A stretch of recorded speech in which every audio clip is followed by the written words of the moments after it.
आजको क्लासमा चाहिँ म तपाईहरुलाई सिकाउने छु कि यो नेप्से अल्फाको चार्ट प्याटर्न स्क्यानर जो प्राइस टु एक्सनको बेसिसमा चाहिँ नि दिन्छ त्यो सिग्नललाई चाहिँ हामी ट्रेडिङमा कसरी युज गर्ने त भनेर है। सुरु गरौँ हाम्रो यो ड्याशबोर्डबाट। ड्याशबोर्डमा चाहिँ अब बाँकी कुराहरू भनेको ब्यारोमिटर सेन्टिमेन्ट छ, तपाईले देख्न सक्नुहुन्छ। यहाँनिर दिनुहुन्छ लिडिङ सेक्टर भनेर दिएको छ हो। लिडिङ सेक्टर भनेको के हो भन्दाखेरि यो यहाँनिर दिएको छ यो 1 मन्थ रिटर्न, एक महिनामा होटल अनि त्यसपछि लाइफ इन्स्योरेन्स फाइनान्सको सेक्टर चाहिँ 25 अनि त्यसपछि गएर यो 12 हैन, यसरी यति % को हिसाबले यहाँनिर देखाए अनुसार बढेको छ भनेर चाहिँ देख्न सकिन्छ हैन। अब यसको प्राइस तपाईले लिन चाहनुहुन्छ भने यहाँनिर देखाएको छ स्क्रिनमा, तपाईँ यहाँनिरबाट चाहिँ नि आफ्नो हिसाबले कुन युज गर्दा ठिक हुन्छ त्यो लिन सक्नुहुन्छ है। अब यता चार्ट प्याटर्न स्क्यानरमा हो। यहाँनिर आइसकेपछि सस्तो सेयर तपाईले लगइन गरिसकेपछि यहाँनिर तल देख्न सक्नुहुन्छ तपाईले चार्ट प्याटर्न स्क्यान है। चार्ट प्याटर्न स्क्यानमा चार्ट स्क्यानर ओपन हुन्छ हैन। चार्ट स्क्यानर ओपन भइसकेपछि फर्स्टमा छ बुलिश च्यानल। अब यो बुलिश च्यानलमा चाहिँ तपाईको कुन स्टक छ अथवा बुलिश ट्रेन्ड लाइनमा कुन छ भनेर चाहिँ तपाईले यहाँ सबै दिन्छ यसरी है। अब निकाको पनि अब एउटा बुलिश च्यानल चाहिँ नि फलो गरेर अप ट्रेन्डमा लागेको छ। अनि अब एसटीसी पनि यसरी लागेको देखिन्छ हैन। अनि एनआईएल निको इन्स्योरेन्स है। अहिले हामीले के हेरेको थियौँ फर्स्टमा यहाँनिर आएर यहाँनिर हेर्दाखेरि हामीले के हेरेको थियौँ भने हाम्रो यो लाइफ इन्स्योरेन्सको सेक्टरमा के थियो त 15% को रिटर्न थियो। अनि हामीले यहाँनिर चार्ट प्याटर्न स्क्यानरमा पनि के देखाइरहेको छ त, अनि निको इन्स्योरेन्सको चाहिँ नि के भइरहेको छ त, बुलिश च्यानल फर्मेसन भइरहेको छ हो।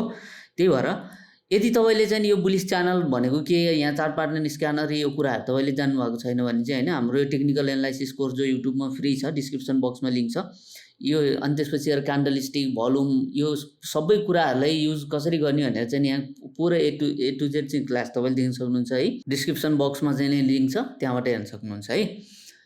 अब लाग्यो चार्ट प्याटर्न स्क्यानरमा हैन। यो त भयो हाम्रो बुलिश च्यानल। बुलिश च्यानल कुन कुन स्टकमा छन् भनेर तपाईहरुलाई मैले देखाएँ है त। इबिएलमा छ, अनि त्यसपछि निकामा छ हैन, एसटीसी, अनि त्यसपछि गएर एनआईएल हैन। यिनीहरू के भयो त, यिनीहरू भनेको बुलिश च्यानल भयो। अब बियरिश च्यानलमा के कुन कुन स्टक छ त्यो पनि देखाउँछ यहाँ है यसरी हो। यसरी बुलिश च्यानलमा सरी बियरिश च्यानलमा के छ त्यो देखाउँछ। डबल टप प्याटर्न अहिलेलाई चाहिँ छैन हैन, डिटेक्ट गरेको छैन, डिटेक्ट गरेपछि देखाउँछ।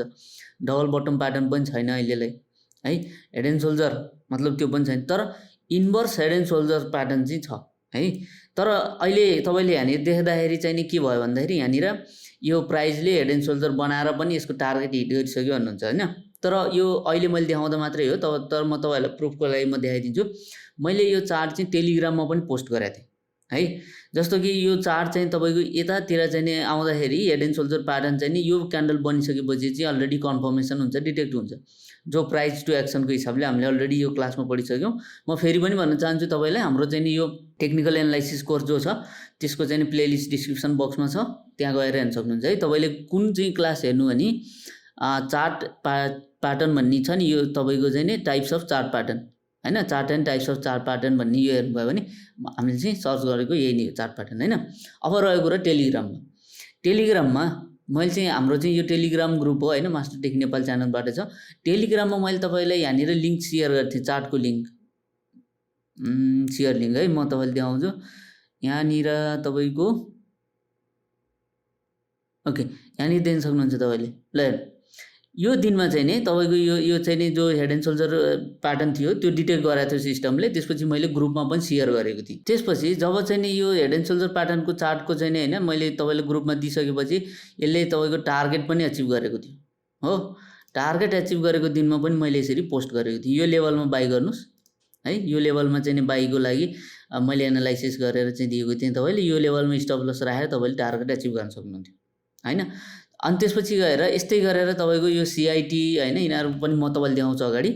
हाम्रो inverse head and soldier pattern भयो है त। अब मल्टिपल बटम प्याटर्न तपाईको चाहिँ नि अलि एक महिना पहिलासम्म चाहिँ टन्नै थियो, किनकि स्टकको प्राइसहरूले बारम्बार चाहिँ एउटा लेभलमा टच गरिरहेको अवस्था थियो। अब यहाँनिर छ मल्टिपल बटम है त। मल्टिपल बटम भनेको चाहिँ 1 2 3 4 5 हैन, यो 5 चोटि चाहिँ एनटीसीले यो एरियालाई टेस्ट गरिसक्यो, यहाँ त तल गएको छैन, अहिले अप गयो भन्न खोज्यो। मतलब एनटीसीको यो एरिया भनेको स्ट्रङ एउटा सपोर्ट छ है भन्ने कुरा है, मल्टिपल बटम प्याटर्न। अनि त्यसपछि गएर यसको त अब बटम प्याटर्नबाट माथि नै गइसकेको छ प्राइस। अनि अर्को छ बोर्डिङ फर्मेसन। बोर्डिङ फर्मेसन भनेको के त भन्दाखेरि प्राइस चाहिँ जब फैलिँदै जान्छ के, प्राइस चाहिँ फैलिँदै जान्छ, त्यो कुराहरू पनि यहाँ तपाईले देख्न सक्नुहुन्छ। म सरर सबै चार्टहरू चाहिँ एकचोटि देखाइदिन्छु तपाईलाई। यो भनेको हाम्रो मुक्तिनाथ विकास बैंकको भयो, यो भनेको चाहिँ मितिरी डेभलपमेन्टको भयो, सानीमा माया हाइड्रो पावरको छ, अनि निकाको छ हैन। अनि एनएमबी छ, अनि त्यसपछि गएर बुटवल पावर कम्पनीको छ, बीपीसीएल, शिखर इन्सुरेन्सको छ हैन। यो सबै के भयो भन्दाखेरि यो सबै बोर्डिङ फर्मेसन भएको भयो है त। नेक्स्ट छ कप एन्ड ह्यान्डल प्याटर्न है त। यो कप एन्ड ह्यान्डल प्याटर्न चाहिँ कुन कुन स्टकमा बनेको छ ल हेर्नु।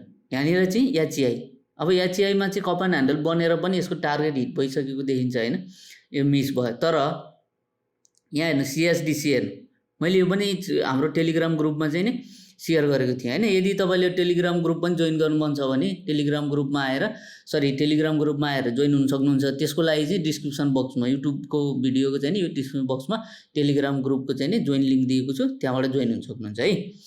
अनि त्यसपछि गएर अर्को छ ल हेर्नु, यहाँनिर चाहिँ नि गरिमा विकास ब्याङ्कमा चाहिँ भर्खरै चाहिँ नि डिटेल गरेको एउटा तपाईँको कप एन्ड ह्यान्डल प्याटर्न छ हो। यसलाई हेरेर हामीले चाहिँ अब ट्रेडको लागि चाहिँ नि हामीले सेटअप बनाउन सक्यो है। म यो भिडियोको लास्टमा चाहिँ तपाईँले नेप्सेको एनालाइसिस उयो अनि त्यसपछि गएर नेक्स्ट विकको लागि वाच लिस्टहरू दिन्छु है। अनि त्यसपछि गएर एसेन्डिङ ट्रायङ्गल छ ल हेर्नु हैन, CORBL। अब यसमा चाहिँ कस्तो छ भने एसेन्डिङ ट्रायङ्गल भनेको चाहिँ बारम्बार प्राइस चाहिँ यो रेन्जमा गएर चाहिँ फर्किरहेको छ, तर तलबाट हेर्नुहुन्छ भने प्राइस चाहिँ माथि गइरहेको छ हो। जब यो एरियालाई चाहिँ ब्रेकआउट दिन्छ प्राइसले, त्यसपछि चाहिँ नि माथि जान्छ हैन। हामीले यसरी पढेको थियौँ, त्यो तपाईँले चाहिँ नि यहाँनिर डिस्क्रिप्सन बक्समा दिएको छु प्लेलिस्ट। म फेरि पनि भन्छु तपाईँलाई एक्सट्रिमली रिकमेन्डेड है। भ्युजको पछाडि नभाग्नुहोस् के, भ्युज त अब थोरै छ, इट्स ओके, तर कन्टेन्ट हेर्नु, त्यहाँभित्र कन्टेन्ट हेर्नु, त्यसपछि तपाईँ भन्नुहोस् के। Price to action, completely price to action हो। पहिला सुरुमा तपाईँले चार्टमा बोल्ने भनेको प्राइस हो, इन्डिकेटरले होइन हो। त्यही भएर हामी त्यो मिस्टेक नगरौँ। नयाँ ट्रेडर हो, पुरानो ट्रेडर हो हैन, ठिक छ, अनुभवको विशेषमा हुन्छ, तर नयाँले चाहिँ गल्ती नगर्नु होला। अब यहाँनिर छ तपाईँको यो साङ्ग्रेला डेभलपमेन्ट ब्याङ्क हैन, जसको अब यो लेभलबाट चाहिँ प्राइसले माथि अब ब्रेकआउट दिन खोजेको होइन, तर यहाँनिर फल्स ब्रेकआउट भयो। त्यसपछि फेरि पनि यो रेन्जबाट तल झरेन भने यसलाई वाच लिस्टमा राख्न सकिन्छ। त्यसपछि सिमेट्रिकल ट्रायङ्गलमा सिआइटीमा तपाईँको यो ब्रेकआउट पछि यो रिटेस्टको बेला यसले डिटेक्ट गरेर त्यो दिनमा दिएको थियो। त्यो दिनमा तपाईँले भेट्नुभएको भए 1700-1800मा किन्नु भएको भए हैन, तपाईँले चाहिँ नि यहाँनिर 2200 पुग्दाखेरिसम्मको त नाफा त तपाईँलाई हुन्थ्यो नि त हैन। त्यही भएर यो भनेको के नि, एउटा चाहिँ तपाईँको गेम खेल्ने चाहिँ अथवा चाहिँ नि एउटा प्लेयर ग्राउन्डमा छ हैन। ओके, तपाईँलाई मैले भन्न खोजेको के भने हाम्रो चाहिँ नि यो तपाईँ मान्नुहोस् एउटा हाम्रो चाहिँ यो भनेको नेप्से छ हैन। अनि त्यसपछि गएर यो लेफ्ट साइडमा हामी मानौँ यो चाहिँ बायर छ, अनि त्यसपछि यहाँनिर सेलर छ हैन। अब हामी यहाँनिर बाई सेल नभइकन हामी यसरी चाहिँ नि बुझौँ कि तपाईँ चाहिँ नि यहाँ फाइट गर्न आउनुहुन्छ। यो चाहिँ एउटा ग्राउन्ड हो है, यो एउटा ग्राउन्ड हो। जब चाहिँ नि यो बी अथवा सी यस छ हैन, यो फाइट गर्न आउँदाखेरि जब चाहिँ खाली हात फाइट गर्न आउँछ, जो बलियो छ त्यसले जित्यो हो। अनि त्यसपछि गएर अनि नेक्स्ट राउन्डमा चाहिँ नि जोसँग चाहिँ नि एउटा चाहिँ नि हातमा हतियार छ त्यसले जित्छ हो। अनि त्यसपछि गएर हातमा हतियार हुनेले जित्दै गयो। अनि त्यसपछि गएर एउटा लौरी हुनेले जित्यो सपोज हैन, यो पालि लौरी हुनेले जित्यो। नेक्स्ट टाइम चाहिँ नि एउटा औरत तलवार लिएर आउला हो, त्यसपछि तलवार लिएर आउनेले जित्छ। त्यस्तै हामीले चाहिँ नि यहाँनिर मैले बताउन खोजेको कुरा के भने हाम्रो चाहिँ यो जो आर्टिफिसियल इन्टेलिजेन्स एआई छ त्यसले चाहिँ नि जेनेरेट गरेको जो चार्ट प्याटर्न चाहिँ नि यहाँ यसरी देखाइएको छ, यो चार्ट प्याटर्न युज गरेर हामीले ट्रेडिङलाई चाहिँ नि म्याक्सिमम प्रफिटेबल बनाउन सकिन्छ कि है। अब यहाँनिर तपाईँले देख्न सक्नुहुन्छ जिएफएलको यसरी चाहिँ एउटा ट्रायङ्गुलर प्याटर्नमा चाहिँ बनेर चाहिँ हैन, यसरी सिमेट्रिकल ट्रायङ्गल बनेर यहाँनिर जब ब्रेकआउट दिन्छ त्यसपछि यहाँ ट्रेड लिने हैन। सबै पैसा एउटै ट्रेडमा लगाउनुपर्छ भन्ने छैन, तर यसको फाइदा के भन्दाखेरि मैले तपाईँहरूलाई अघि बताएँ नि, यहाँनिर जस्तो कि कुनै पनि तपाईँको चाहिँ नि योद्धा छ, लडाइँ गर्ने योद्धा छ, त्यसले त के हुन्छ नि प्रत्येकचोटि चाहिँ नि यहाँनिर पहिलो केसमा के थियो त, जो चाहिँ बलियो थियो त्यसले जित्यो। दोस्रो केसमा के थियो, जसको हातमा लौरी थियो त्यसले जित्यो। तेस्रो केसमा के भयो, जसको हातमा तलवार छ त्यसले जित्यो हैन। यसरी ट्रेडिङको एउटा माइन्डसेटको हिसाबले चाहिँ नि यहाँनिर चाहिँ फाइट हुन्छ क्या यसरी हैन। अब तपाईँसँग एआई छैन भने के हुन्छ त, एआई छैन भने तपाईँसँग यतिको चार्ट प्याटर्न यतिको स्क्यानर गर्नको लागि हैन, म प्राइस मैले तपाईँलाई भनिरहेको नि छैन धेरै पर्छ प्राइस भनेर। जस्तो कि अब यहाँनिर छ प्राइस भने एफोर्ड गर्न सकिन्छ हैन। जस्तो कि अघि नै मैले तपाईँलाई देखाएको थिएँ यहाँनिर यहाँ न्युबिएलमा यो रेन्जमा चाहिँ नि हामीले चाहिँ चार्टमा चाहिँ डिटेक्ट गरेको थियो। ल मानौँ 670 672मा किनेर तपाईँले चाहिँ नि टार्गेट हिट हुँदाखेरि 975 95 800सम्म बेच्दाखेरि तपाईँको त यहाँनिर प्रफिट भयो नि। मतलब एउटा मात्रै ट्रेड तपाईँले यहाँबाट निकाल्नु भयो भने चार्ट प्याटर्न स्क्यानरबाट तपाईँको आफ्नो लगानी त उठ्यो नि त हैन। त्यसपछि भनेको त तपाईँले त फ्री अफ युज भयो नि त नेप्से अल्फा त है। त्यसरी सोचौँ कि हामीले एउटा बिजनेस माइन्डसेट बनाएर सोच्नुपर्छ है। अनि त्यसपछि गएर यहाँनिर आएर तपाईँले हेर्नुहुन्छ भने स्टक सिग्नलमा टेक्निकल सिग्नल भन्ने छ हो। टेक्निकल सिग्नलमा पनि तपाईँले यहाँनिर देख्न सक्नुहुन्छ डिमान्डमा कुन छ त भन्दाखेरि अब कर्पोरेट डेभलपमेन्ट ब्याङ्क है, यो भनेको चाहिँ अहिले एकदम डिमान्डमा छ भन्ने छ। अब यसलाई चाहिँ कसरी आफूले चाहिँ गर्ने त, एनालाइसिस गर्ने त भन्दाखेरि यहाँनिर तपाईँले देख्न सक्नुहुन्छ यो चार्टको जोनमा चाहिँ यहाँनिर बाई एन्ड सेल सिग्नल दिइरहेको छ। अब यहाँनिर डिमान्ड छ हो।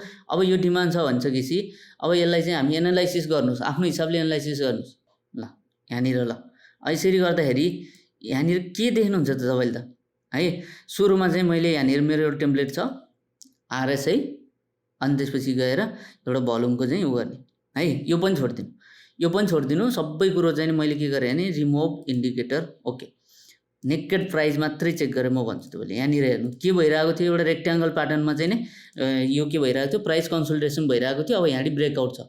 अब बेस्ट बाई भनेको यो एरियामा हुनसक्छ यसको हो। अब अहिले मैले तपाईँले यो चाहिँ युज गर्नुको मतलब के हो भने जब चाहिँ यो हाम्रो यो 44 मुभिङ एभरेज हो यो बिचको चाहिँ, मैले चाहिँ फेरि पनि भन्छु है तपाईँलाई, सबै चाहिँ नि यो क्लासमा चाहिँ 44 मुभिङ एभरेज यो इन्डिकेटर सबै कुरा चाहिँ यसमा मैले अलरेडी बताएको छु। यहाँ चाहिँ मैले टाइम वेस्ट गर्न चाहेन है। अनि त्यसपछि गएर यतिको चाहिँ कन्सल्टेसन भइसकेपछि अनि यसले चाहिँ नि अब यो लेभललाई चाहिँ जस्ट ब्रेकआउट दिएर चाहिँ रिटेस्ट अथवा पुलब्याक गर्न लागेको जस्तो अवस्था देखिन्छ होइन। अब जस्तो कि अब तपाईँले यस्तै सेम केस हेर्नुहुन्छ नि एसएचएलमा भएको त्यही त हो नि होइन। अब यहाँ यति बढिसक्यो भने किन्न डराइन्छ हामी, तर त्यस्तै किन्न डराउने त्यस्तो होइन कि हामीले त हामीसँग त स्टप लस हतियार छ नि त, अनि किन डराउने होइन। अब एसएचएलमा हेर्नुहुन्छ भने तपाईँ एउटा यो एरियामा हेर्नु, तपाईँको यो एरियामा प्राइस चाहिँ कन्सोलिडेट गरिरहेको थियो यो एरियाबाट होइन। अनि त्यसपछि गएर यहाँ ब्रेकआउट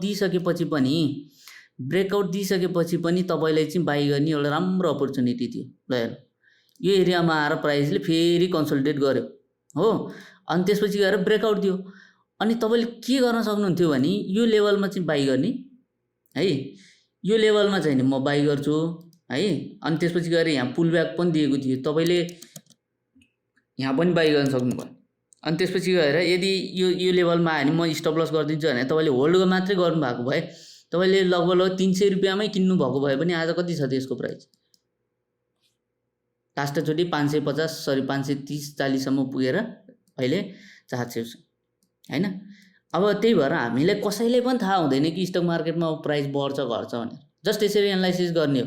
अनि त्यसपछि गएर यदि तपाईँ लस भयो भने कति नै थियो र, लस भएको भए तपाईँको यहाँनिर तपाईँले यही लेभलमा बाई गर्नुभयो, त्यसपछि यहीँनिर तपाईँको स्टप लस राख्नुभयो भने पनि लस भनेको 30 पोइन्टको थियो, तपाईँले कति गेन गर्नुभयो यहाँनिर ल 241 पोइन्ट्सको गेन भयो नि होइन। त्यही भएर हामी नयाँ ट्रेडरले चाहिँ के गर्नु पऱ्यो भने स्मल लस बिग प्रफिटवाला स्टकहरू है। अब म तपाईँलाई अरू मैले तपाईँहरूले दिनको लागि रेडी पारेको स्टकहरू देखाउँछु है। यहाँनिर छ जिबिबिएल गरिमा विकास ब्याङ्क है। अब यसको लागि यदि तपाईँले किन्ने सेटअप बनाउनु भएको छ नि छैन भने यो हप्ताको लागि यो हेर्न सक्नुहुन्छ तपाईँले है। यो जस्ट कप एन्ड ह्यान्डल बनेको छ, त्यसपछि ब्रेकआउट यो एरियामा आएर चाहिँ नि अब यसले चाहिँ के गर्नु पर्यो भने यहाँ तलबाट हेर्नुहुन्छ नि तपाईँले प्राइसले हायर हाई बनाउँदै माथि गएको अवस्था छ हो। यो एरियामा म सरी सबै ड्रइङले मेटाएर नयाँ बनाइदिन्छु। यो एरियामा हेर्नुहुन्छ भने प्राइसले चाहिँ बिस्तारै हायर लो बनाउँदै गएको छ। अब यो एरियामा चाहिँ तपाईँको बाई गर्दाखेरि एकदम बेस्ट हुन्छ कप एन्ड ह्यान्डलको हिसाबले हो। त्यही भएर अलरेडी मैले मार्क पनि लगाएको थिएँ ल। यो एरियामा चाहिँ बाई गर्नुभयो भने कप एन्ड ह्यान्डलको हिसाबले बेस्ट हुन्छ है। त्यसपछि छ अर्को एनआइएल, यसमा चाहिँ के थियो कन्सोलिडेट भइरहेको थियो एउटा रेन्जमा यतिको दिनसम्म, त्यसपछि आएर यहाँनिर फेरि पनि हामीले अहिले मैले तपाईँले के देखाएको थिएँ एसएचएलको सिम्बल, एसएचएलको चाहिँ नि स्याम्पल देखाएको थिएँ होइन। त्यसमा के भएको थियो त यतिका दिनसम्म प्राइस कन्सोलिडेट गर्यो, फेरि माथि गएर कन्सोलिडेट गर्यो। अब यदि चाहिँ नि यो प्राइसले यहाँबाट चाहिँ ब्रेकआउट दिन्छ भने, यसरी ब्रेकआउट दिन्छ भने यो वाला पुलब्याकमा चाहिँ किन्ने होइन। त्यही भएर यो भयो है। अनि त्यसपछि गएर अर्को छ लाइफ इन्सुरेन्सको नेपाल, अब यसको पनि कप एन्ड ह्यान्डल बनेको छ होइन। अब यो एरियामा हेर्नुहुन्छ भने तपाईँले रिसेन्टली प्राइसको यो एरियामा आएर हेर्नुहुन्छ भने यो एरियामा आएर प्राइसले चाहिँ नि यो लेभल यो प्रिभियस क्लोजिङ भन्दा तल क्लोजिङ दिन सकेको छैन, किनकि जब चाहिँ यो रेन्जमा आउँछ प्राइस अप भइरहेको अवस्था छ। हैन। त्यही भएर अब मैले अलरेडी यहाँ टार्गेट पनि सेट गरिदिएको छु। तपाईँको स्टप लस चाहिँ नि यो प्रिभियस क्यान्डलको चाहिँ नि यो जो क्यान्डल छ यो 1522 भन्दा तल राखेर आफूले राम्रोसँग ट्रेड लिन सक्नुहुन्छ आफ्नो रिस्क रिवार्डको हिसाबले। कसरी रिस्क रिवार्ड सेट गर्ने भन्ने कुराहरू चाहिँ मैले तपाईँलाई कुन भिडियोमा यो रिस्क एन्ड मनी म्यानेजमेन्ट भन्ने भिडियोमा चाहिँ नि अलरेडी सम्झाएको छु। यो भिडियो हेर्नुभयो भने तपाईँले एक्सेल सिट पनि मिल्छ, रिस्कको क्याल्कुलेसन पनि गर्न सक्नुहुन्छ है। अनि त्यसपछि छ हामी लागौँ अब लास्ट भनेको यो हप्ताको नेप्से एनालाइसिस। नेप्से चाहिँ के छ भने एउटा तपाईँको विकली टाइम फ्रेममा आएर हेर्दा पनि विकली टाइम फ्रेममा आएर हेर्दा पनि तपाईँको एउटा चाहिँ प्राइस चाहिँ एउटा रेन्जमा आएर कन्सोलिडेट गरेको छ हो। अब यसलाई डेली टाइम फ्रेममा हेर्दाखेरि चाहिँ के देखिन्छ भने तपाईँको यो वाला जो एरिया टप एरिया छ नि जो चाहिँ 2200 को एरिया, त्यो एरियाबाट माथि मार्केट सस्टेन हुनै सकेको हैन। यहाँनिर चाहिँ अब इन्ट्राडेमा करेक्सन आइहाल्ने, इन्ट्राडेमा करेक्सन आइहालेको स्थिति देखिन्छ हैन। अब यसमा चाहिँ तपाईँको म्याकडीको चाहिँ जो एउटा बुलिस क्रसओभर छ, तपाईँले यहाँ देख्नुहुन्छ भने म्याकडीले चाहिँ तपाईँको अहिलेसम्म बाई सिग्नल दिएकै छैन, कर्व माथि अलिकति उठेको पनि छैन है। अनि प्राइस एक्सनको हिसाबले हेर्दाखेरि यो रेन्जबाट तल क्लोजिङ दियो भने है, यो रेन्जबाट तल क्लोजिङ दियो भने के हुन्छ त भन्दाखेरि एउटा हेड एन्ड सोल्जरको प्याटर्न फर्मेसन हुन्छ हो। अब यो रेन्जबाट तल चाहिँ क्लोजिङ दियो भने मार्केटले बल्ल चाहिँ नि डराउनु पर्ने स्थिति हुन्छ, जो चाहिँ हामीले 1 आवरमा हेर्दाखेरि क्लियर देखिन्छ है। ल अब म यो मार्क हटाइदिन्छु एकछिनलाई। ओके ल प्राइस चाहिँ के थियो, एउटा हेड एन्ड सोल्जर बनाएको अवस्था छ। जब चाहिँ नि यो तपाईँको चाहिँ नि यो हाम्रो यो जो रेन्ज छ 2020 देखि 2030 सम्मको 2040 सम्मको यो रेन्जभन्दा तल आएर मार्केटले क्लोजिङ दिएन भने है, यो रेन्जभन्दा तल आएर मार्केटले क्लोजिङ दिएन भने चाहिँ हामी डराउनु पर्ने स्थिति छैन है। त्यही भएर तर भ्यालिड कति बेला हुन्छ भने जब चाहिँ नि यो रेन्जलाई चाहिँ नि प्राइसले यसरी आएर चाहिँ नि तपाईँको यो प्राइस रेन्ज चाहिँ यसरी आएर जब यसरी आउँछ त्यसपछि अनि यहाँनिर आएर यसरी क्लोजिङ दियो यो मुनि भने चाहिँ के हुन्छ भने यो हाम्रो head and soldier pattern valid हुन्छ। त्यसपछि के हुनसक्छ भने मार्केटको चाहिँ नि लेन्थ मार्केट चाहिँ तल कतिसम्म आउन सक्छ त भन्दाखेरि यहाँबाट तपाईँको ठ्याक्कै फेरि 1850 को एरियासम्म आउन सक्छ, यदि यो एरिया चाहिँ नि ब्रेकआउट गर्यो भने है, फेरि नत्र भने हुँदैन है त। यो कुरा ख्याल गर्नु होला तपाईँले। त्यसपछि हाम्रो टेलिग्राम ग्रुप चाहिँ जोइन गर्न चाहनुहुन्छ भने डिस्क्रिप्सन बक्समा चाहिँ टेलिग्राम ग्रुपको लिङ्क पनि छ।